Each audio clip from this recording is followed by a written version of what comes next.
A teenage girl is found unconscious in a small-town motel, her belongings hastily packed, her journal pages missing. The police call it a suicide attempt. Her mother calls it a mistake. But when private investigator Helena Monroe is asked to take a closer look, the picture begins to shift. Subtle details hint at a story no one's telling. In a world where silence can be survival, Helena must uncover what really happened before the truth disappears for good. Listen to the full story now. Halfway gone, Chapter 1, The Motel. The motel was the kind you passed on highways without noticing. Faded blue trim, a half-lit vacancy sign, cracked concrete outside every door. Room 12 hadn't been cleaned yet. The manager said it felt disrespectful, like wiping away something that wasn't over. Helena didn't disagree. She stood in the open doorway, hands in the pockets of her coat, letting the details rise slowly, the way they always did. A pink scrunchie left on the side table. A damp towel folded neatly on the chair. The tub still half full. 15, the manager had said. Same age as my granddaughter. You never think it's going to happen to yours. It wasn't her case. Not officially. The police had already written it up. Suspected suicide attempt. Victim found unconscious by a housekeeper changing shifts. Pills in the trash, but nothing definitive. The mother said it was a mistake, a cry for help. But Ava hadn't cried for help. She hadn't said anything at all. She was still unconscious. Helena stepped farther into the room. There was no blood, no sign of panic.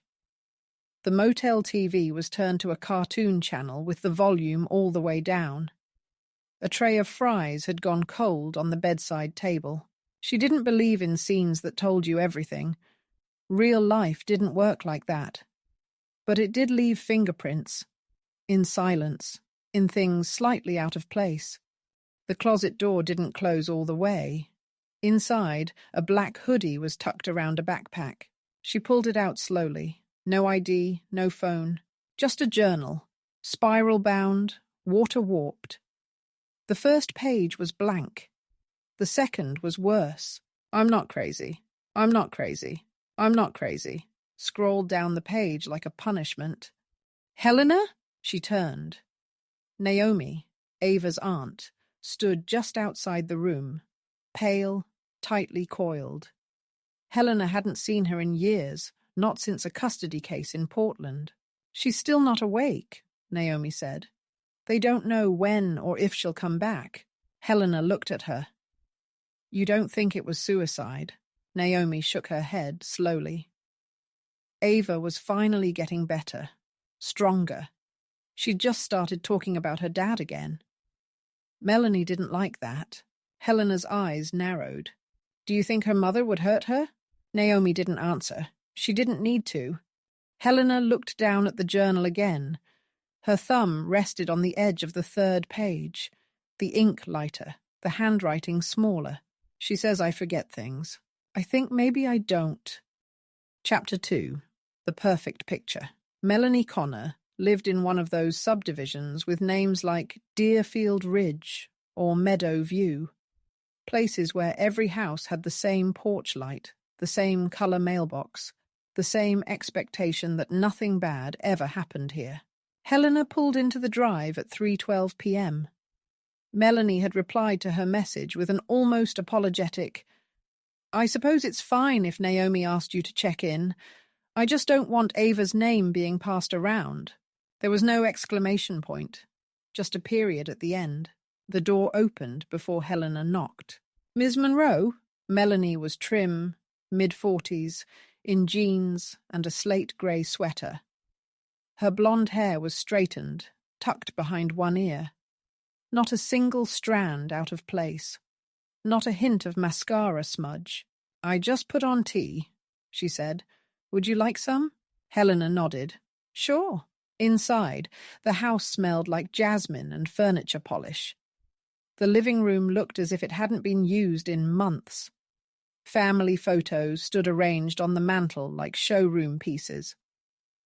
Ava appeared in a few, age 7, then 10, then a more recent one, unsmiling, shoulders stiff. "You've been in touch with Naomi," Melanie said, handing Helena a mug without asking how she took it. "She's worried," Helena said, and she thought Ava might have left something behind. Melanie sat across from her. "I don't think she did. I packed her overnight bag myself." Helena let the silence stretch. She'd learned years ago that people fill space with the most interesting lies. Melanie sighed. "I know Naomi means well, but she sees danger in everything. When Ava was little, Naomi thought she had autism, then depression. Then she blamed the divorce. Did Ava ever express suicidal thoughts to you?" Helena asked gently. Melanie shook her head. "Never. She's sensitive but not unstable. She had a bad few weeks after that sleepover incident last year, but we got her into therapy. She was doing better. Why would she check into a motel 2 towns over?" Helena asked. Melanie paused for the first time. "I don't know. She has a friend who used to live near there. Maybe she was trying to see her? You don't sound very certain." Melanie smiled politely. "I think you'll find that teenagers do all kinds of things that don't make sense." Helena took a sip of tea. Too sweet. "She didn't have her phone," Helena said. "I took it away the week before. Just screen time issues. It wasn't a punishment. More like a reset." Helena nodded slowly. "And the journal?" Melanie blinked. "What journal?" There was a notebook in her bag. Handwriting looked like stress journaling, mantra style. Melanie's voice dropped. "Ava has always been dramatic on paper. Poetry, strange little sketches. Sometimes it scares people more than it should." Helena let her eyes wander to the photos again. One frame caught her attention. Melanie and Ava on a beach. Ava's smile looked pasted on, her body angled slightly away from her mother. Helena stood. "Would it be all right if I saw her room?" Melanie hesitated. "Just long enough." "Of course," she said. "It's just down the hall." The bedroom was tidy. Neatly folded pajamas, stacked books, a lavender candle on the desk. Nothing chaotic, nothing raw. Not what Helena had expected.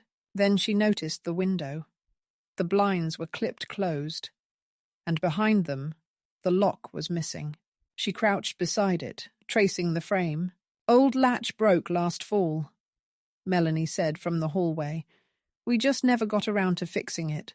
Helena straightened. "Was it always broken?" Melanie smiled again, too easily. "I'm sure it was. Downstairs, the tea had gone cold." Helena declined the refill and walked out into the overcast afternoon. In the car, she pulled out Ava's journal again, flipped to the last entry. "If I disappear, it won't be on purpose. If I disappear, ask her why I wasn't enough." Helena read it twice. Then she dialed Naomi. "She's lying," she said. "I just don't know what about yet." Chapter 3. The Hall Pass. The school receptionist looked surprised when Helena asked to speak to Julia Greer, Ava's former English teacher. "She's on prep, I think," she said. "Wait here." Helena waited by the trophy case. A plaque for the 2018 math team. A faded photo of a spring musical. Ava's face wasn't in any of them. Not unusual, not conclusive, but it made Helena wonder who took the pictures, and who didn't notice who was missing. Ms. Greer arrived a few minutes later, notebook in hand, long cardigan trailing behind her. Late 30s, silver hair at the roots, and tired in a way that felt earned. "You're with the family?" she asked as they walked down the hallway. "Private investigator? Hired by Ava's aunt?" Ms. Greer nodded, unlocking her classroom. "I thought it was strange," she said, before they even sat down. "The whole motel thing. Ava didn't strike me as impulsive." "She wasn't disruptive?" Helena asked. Quiet. Thoughtful. She loved short stories, especially ones where the narrator wasn't trustworthy. I used to tease her that she was too good at reading between the lines. Helena smiled faintly. Did she have close friends? A few, maybe, but no one she really confided in. And her relationship with her mother? Greer paused. Tense. Not in an obvious way. Ava never said anything inappropriate, but sometimes after parent conferences, she'd come in quieter. Flatter. Did she ever mention her father? A long silence. She did, once. Greer glanced at the door before continuing. She said she had 2 birthdays, one that was real and one that was allowed. I didn't ask what that meant, but I wrote it down in her file. Helena's brow furrowed. Could I see it? Ms. Greer hesitated. I'm not supposed to share personal notes. I'm not asking for records, Helena said gently. Just insight. Greer opened a drawer and pulled out a slim manila folder. She flipped it open, scanned, then handed Helena a single sticky note. On it, in quick blue pen, talks around things, watches everything, said, She says I forget, but I don't. Helena folded the note and slid it into her pocket. Thank you, she said. One last thing. Melanie said Ava had a falling out with a girl after a sleepover. Greer nodded slowly. That was complicated. A girl named Bree. They were close for a while, then it went cold. I never got the full story. Do you know where I could find her? She transferred schools last semester. But I can email you her family's contact info off the record, of course. Helena left the school just after 3. Children poured into the yard, shrieking and laughing, backpacks bouncing against their shoulders. She sat in her car a moment, watching. 2 birthdays, one real, one allowed. She drove straight to Naomi's house. The aunt was waiting with a stack of photo albums. You asked for pictures, she said. I found some from when Ava was younger. Helena flipped through. Ava at the zoo. Ava with a birthday cake. 2 candles on one side, 3 on the other. Ava in a Halloween costume, standing in front of her mom. And someone else. His face half-cropped by the frame. Is this her father? Naomi leaned over. Yeah, Matt Connor. Where is he now? Seattle, I think. Last I heard, Melanie filed for sole custody when Ava was 6. Said he wasn't stable. Was he? Naomi's lips tightened. Honestly? No. But that doesn't mean he was a danger. Helena turned back to the photo. Ava's smile was genuine in this one.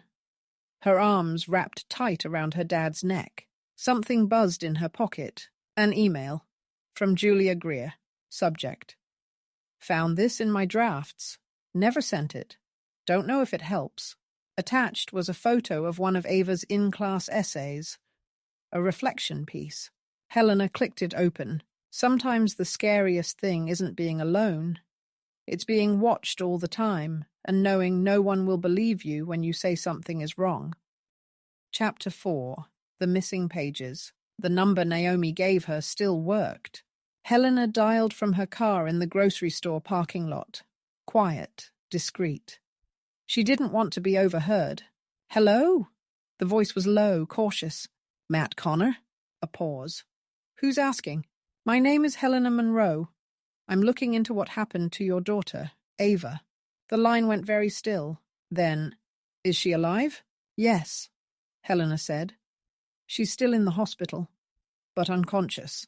He let out a shaky breath. I knew it. I knew something was going to happen. I told the courts. She wasn't safe with Melanie. You tried to get custody? Tried. Failed. Melanie made me look like a nutcase, said I was paranoid, erratic. I wasn't perfect, I'll admit it. Had a rough patch after the divorce. But I never hurt Ava. Never would. What made you think Ava wasn't safe? Another pause. Then, she stopped talking like herself. Last time I saw her, she wouldn't look me in the eye. She kept saying she was tired, that she forgot things. Like, someone had drilled that into her. Helena gripped the steering wheel. Did she ever tell you anything specific? Not directly. Ava's smart, careful. She'd say things like, "Mum says I don't remember right," or, "I'm not supposed to talk about what we do on Wednesdays." What did they do on Wednesdays? I don't know, Matt said.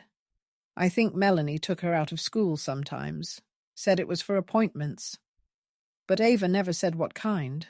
Do you believe Melanie hurt her? There was no hesitation. Yes, but not the way people think. Melanie's not violent. She's worse.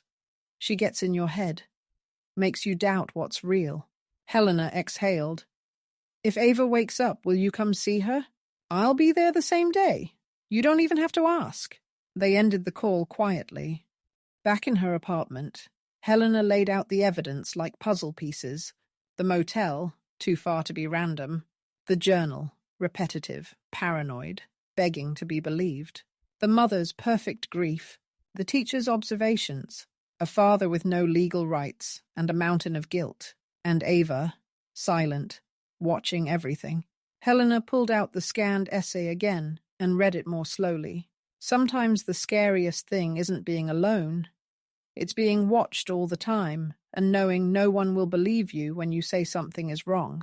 Below that line, faintly scribbled in the margin, was a doodle.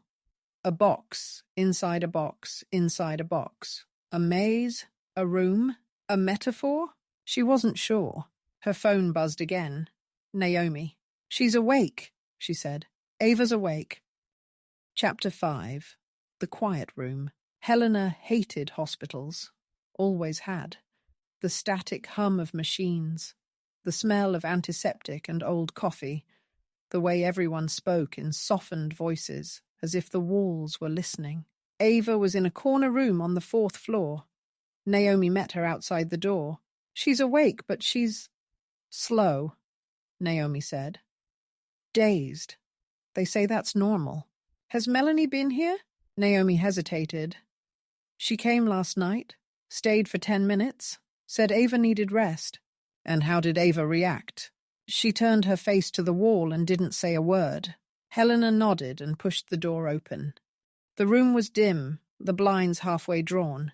Ava sat propped against pillows, eyes open but unfocused. Her skin looked pale, almost translucent against the hospital sheets. Electrodes still clung to her temples. She blinked slowly when Helena stepped in. Hey, Ava, Helena said gently. My name's Helena. I'm helping your Aunt Naomi. No response. But Ava didn't look away. Helena pulled a chair close to the bed and sat down. I visited the motel, she said. Room 12. I saw your notebook. A small twitch. Barely there. But Ava's fingers flexed once on the blanket. I don't think what happened to you was an accident, Helena continued. And I don't believe you wanted to disappear. Ava's throat moved. Her lips parted. A whisper. I didn't. It was the first thing she'd said since waking. Helena leaned forward slightly. Can you tell me what happened? Ava looked down at her lap. Her fingers moved again. Then she whispered. She said I was getting sick again. Who did? Ava's gaze slid to the window. Mom? Helena stayed silent. Let it breathe. She said I was remembering wrong, Ava said. Said I made things up. That I got confused. Like when I was little. Did you believe her? Ava didn't answer right away. Then, sometimes, Helena reached into her coat pocket and pulled out the folded note from her teacher. She said you talked around things, watched everything. I had to, Ava whispered. Why? Ava turned her face slightly. Not quite away, just enough to say, I'm done for now. Helena nodded and stood. You don't have to tell me everything today, but I believe you, and I'm not going anywhere. As she turned to leave, Ava's voice followed her. She said I'd ruin everything, that if people knew what I was like, they'd take me away. Helena paused. And do you believe that? A beat. Then Ava said, No, I think she's scared of what I might say. Outside the room, Naomi was waiting. She talked? Naomi asked. Helena nodded. A little. Enough. What do we do now? We give her time. But Melanie's story is unraveling. She's not going to be able to hold it together much longer. Naomi looked pale. Do you think she meant to kill her? I don't think that's how Melanie sees it, Helena said. But yes, I think she meant to disappear Ava long enough to regain control. I think it nearly killed her. They stood in silence for a moment. Then Helena said, I need to find out what happened on Wednesdays. Chapter 6. Wednesdays. It started with a dentist. Helena called every likely clinic in a 20-mile radius.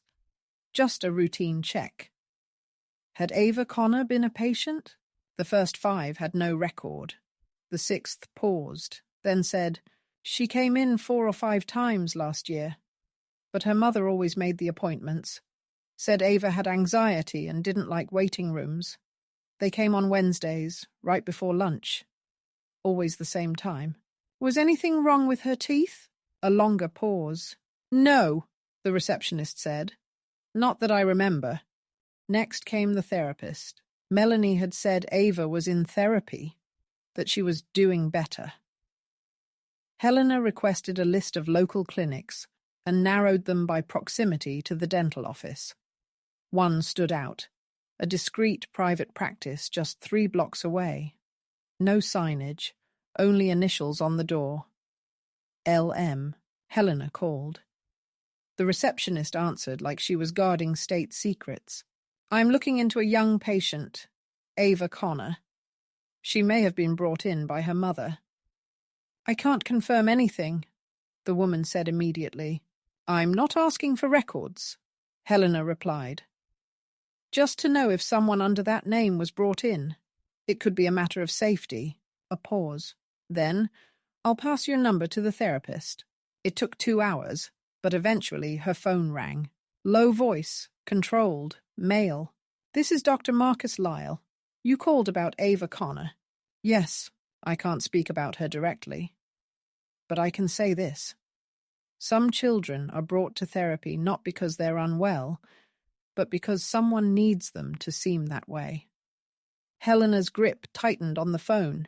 Was Ava your patient? Let's say I met her once, he replied. It wasn't a real session. The mother insisted on sitting in. Ava said 2 words the entire time. What happened after that? I declined to take her on, politely. I suspected the mother was looking for someone to confirm a narrative, not to help the child. She didn't take it well. Helena exhaled. Did you report it? Not without cause. I had nothing tangible, only a feeling. That might be all I need. By dusk, Helena was back in her apartment with a notebook open and red pen in hand. She wrote, Wednesdays, dentist, alibi, then attempt at therapist, pattern, control, gaslighting, false medical justification, goal, legal paper trail suggesting Ava is unstable, endgame, full guardianship, total dependence, threat, Ava talking to someone else, her father. She flipped to the next page and scribbled, if the suicide attempt wasn't real, what was she trying to do? And below that, a single word, escape. Her phone buzzed. Ava's message, short, hesitant. Can you come tomorrow? I remembered something. Chapter 7.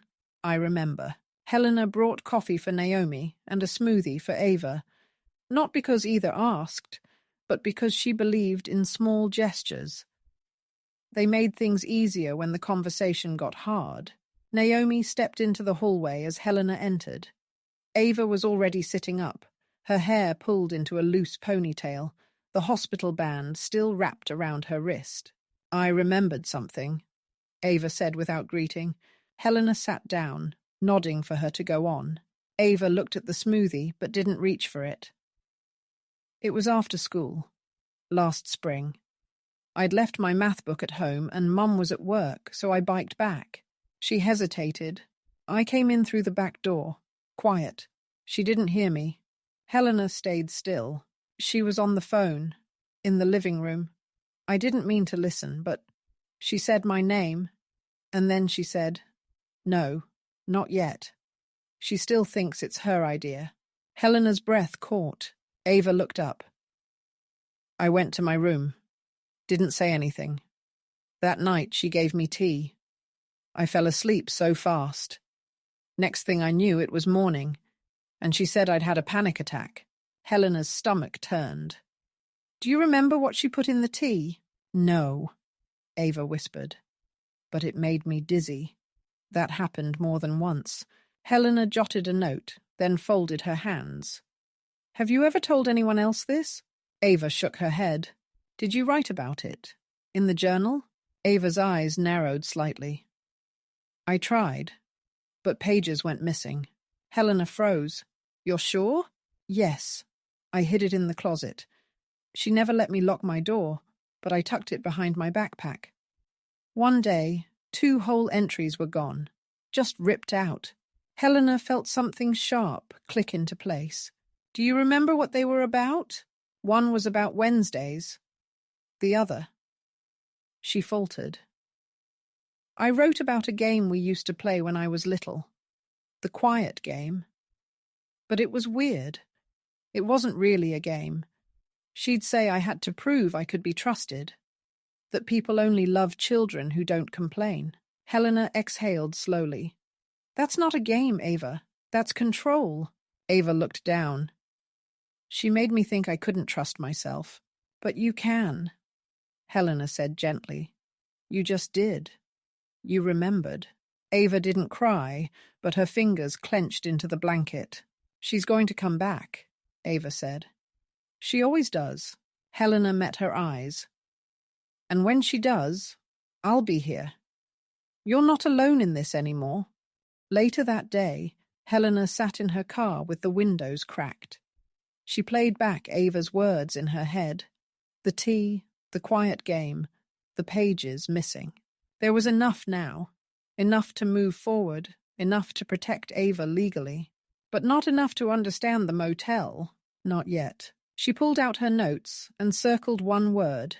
Intent. And below it she wrote, she didn't want Ava dead. She wanted her erased. Chapter 8. Room 12. Helena stood in the doorway of room 12 again. The sheets had been changed. The blood cleaned. But the space still felt wrong. Too neat for what was supposed to be a desperate act. She moved slowly, letting her eyes adjust. She wasn't looking for evidence, not exactly. She was looking for what didn't fit. The desk had a worn Bible in the drawer. A laminated map of town attractions. The dresser bore a smudge of makeup on the handle. Not Ava's shade. Helena stepped into the bathroom. That's when she saw it. A faint rectangle of discoloration on the wall behind the towel rack. She leaned closer. The square was paler, like something had been taped there for a long time. She stepped back and visualized the scene. Ava in the bathroom, perhaps waiting, not bleeding. The timeline didn't add up. Not until later. So why was she here? Helena opened the medicine cabinet. Empty, except for a single Band-Aid wrapper. Her phone buzzed. Naomi. She's okay, Naomi said. But we just had a visit from Melanie. Helena straightened. What? She said she just wanted to see Ava. Said she missed her. Did Ava speak to her? No. Just turned her face away again. Helena... She looked terrified. Helena's mind spun. Naomi, listen carefully. You need to have the nurses flag Melanie. She doesn't get in again without permission. She already left. But she took something from the bedside drawer. I didn't see what. Back at her office, Helena flipped open Ava's journal again. The tone shifted halfway through, from guarded confusion to flat numbness. Around the same date, the motel was booked, and the entries stopped the day Ava was found. Helena pulled out the torn spine again. The missing pages were removed cleanly. Melanie had been in the hospital room, and she hadn't come for Ava. She'd come to erase something. Helena stared at the motel photos again. Ava's backpack in the corner, zipper half open. Inside, it had been her ID, her inhaler, and a single pair of socks. No charger, no toothbrush, no coat. Helena wrote on her notepad. She didn't pack. She was packed. Melanie had staged the scene, made it look like a suicide attempt, but she'd slipped. Something about the timeline was wrong. The blood was fresh. Too fresh. She checked her notes. The motel clerk said Ava arrived alone. Surveillance showed a hooded figure, couldn't confirm ID, but no footage of Melanie. Not from that angle, not from that night. Helena stared at the printout, and then it hit her. The figure was too tall. It wasn't Ava. Chapter 9. She's not who you think. The knock on Melanie's door was polite, measured. Melanie opened it halfway, lips tight. "Ms. Monroe, I wasn't expecting you." "I doubt you were." She stepped aside. The house smelled of lemon cleaner and lilacs, artificial and scrubbed. Every picture on the wall was perfectly straight. Ava smiled out from 3 frames. In none of them did her eyes meet the camera. Melanie poured tea without asking. "How's Ava?" "Waking up," Helena said, remembering. Melanie didn't flinch. "That's good." Helena let the silence hang just long enough. "Melanie," she said, "I've been to room 12. A stir, finally." "The motel? What for?" "To see where your daughter almost died." Melanie set the teacup down too hard. "You think I had something to do with that?" "I think you booked the room." Melanie opened her mouth, closed it. "I think you dressed in Ava's hoodie," Helena continued.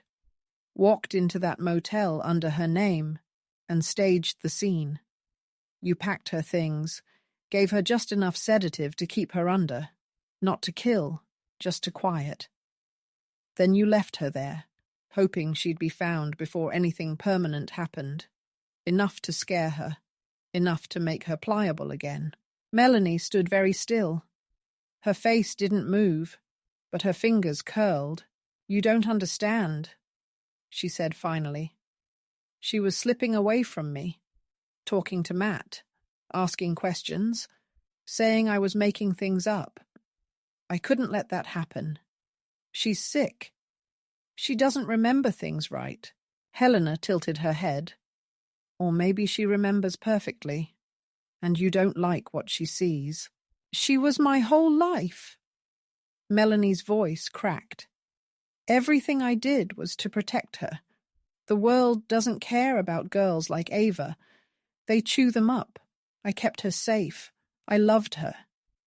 "No," Helena said, rising. "You controlled her. You used love as a leash." Melanie's face crumpled. "She would have come back, if you'd stayed out of it." Helena walked to the door. "No, she wouldn't have, and she's not coming back." That night, Helena filed a full report, Ava's medical records, the therapist's statement, surveillance inconsistencies, the witness timeline, and, most damning, Ava's own testimony, handwritten in a slow, careful scrawl.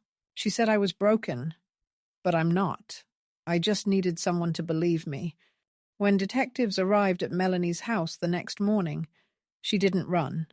She didn't speak. She just held the frame of Ava at age 7, smiling, docile, frozen in time. Chapter 10. The Quiet Game. Helena didn't attend the trial. There was nothing more to learn there. Melanie pled guilty to reckless endangerment and psychological abuse of a minor. Ava's written testimony, the surveillance inconsistencies, the therapist's statement. It was enough to secure a plea. Melanie got a suspended sentence. No jail time, but no custody, no unsupervised contact, and mandatory psychiatric evaluation. She'd be monitored for years. It didn't feel like justice, but it felt like something stopping. Ava went to live with her father. Slowly, carefully, she re-entered the world. Naomi called Helena once a week at first. The updates were clipped, but hopeful. "She's sleeping through the night," Naomi said once. "Mostly. She started school again," she said another time. "Math's still hard." but she smiled when I picked her up. And then, she's drawing again. She used to draw all the time, but Melanie said it was a distraction. Helena listened, said little. Let it unfold. It wasn't her job to carry Ava anymore, just to make sure she wasn't being dragged back. The envelope came in early spring. No return address. Naomi's handwriting in the corner. Inside was a folded piece of thick paper. Helena sat at her desk and opened it slowly. A sketch, done in black pencil, charcoal smudges at the edges. Helena recognized herself immediately. Sitting at the edge of a hospital chair, hands loosely clasped, expression watchful.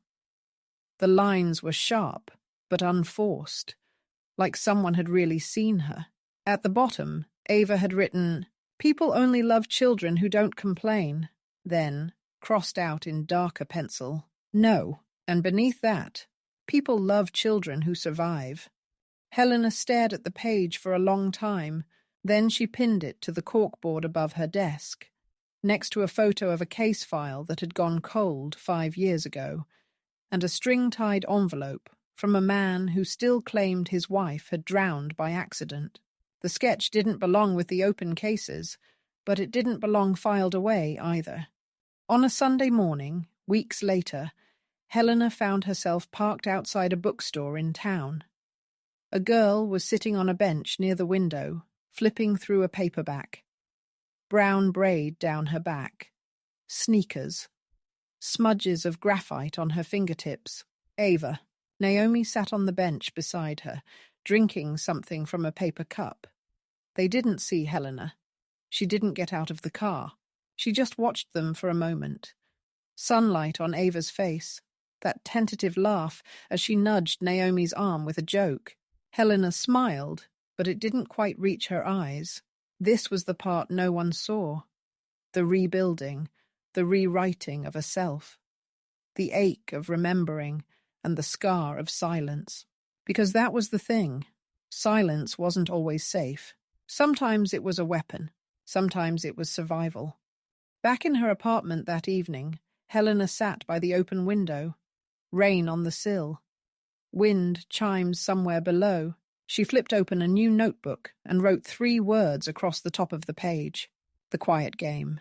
It had been one of Melanie's tools, framed as discipline, as love, as stability. But in truth, it was training. Conditioning. A way to silence a child without ever laying a hand. Helena tapped the pen once, then twice. How many other girls had learned that kind of silence? How many mothers were still holding the leash and calling it care? She left the notebook open on the table. Some cases ended in courtrooms, others ended in hospital rooms. But the real endings were never quite so clean. The truth didn't come in confessions. It came in drawings, in pauses.